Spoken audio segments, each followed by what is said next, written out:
باب لا يتوزأ من شك حتى يستيقنا.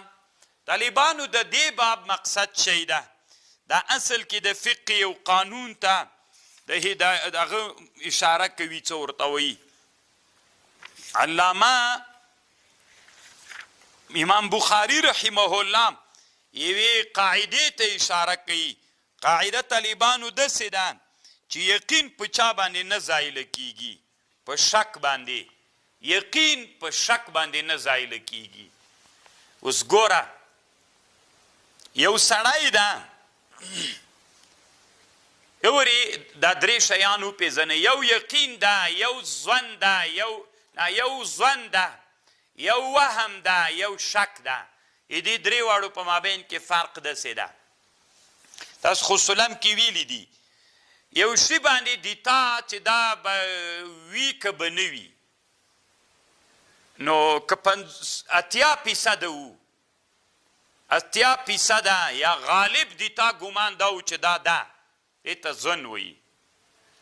دا غالب ته ظن وایي، د مغلوب ته وهم وایي. په سلو کې 80 ده، 100 نه ده. دا 80 ظن ده، دا 100 وهم ده. او که مساوي و 50 ده 50 نه ده، دې ته شک وایي.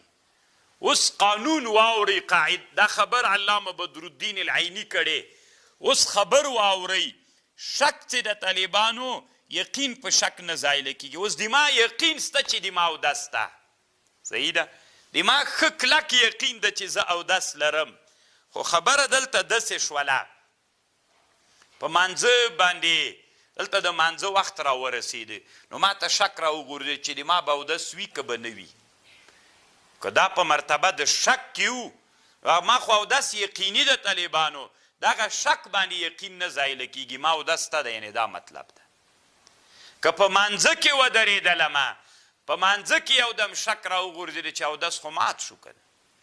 نو طالبانو که دا ما ته چې دا کوم فکر را وغورځېد چې اودس دې مات سو، که دا د شک په مرتبه کې و، بیا نه ده مات.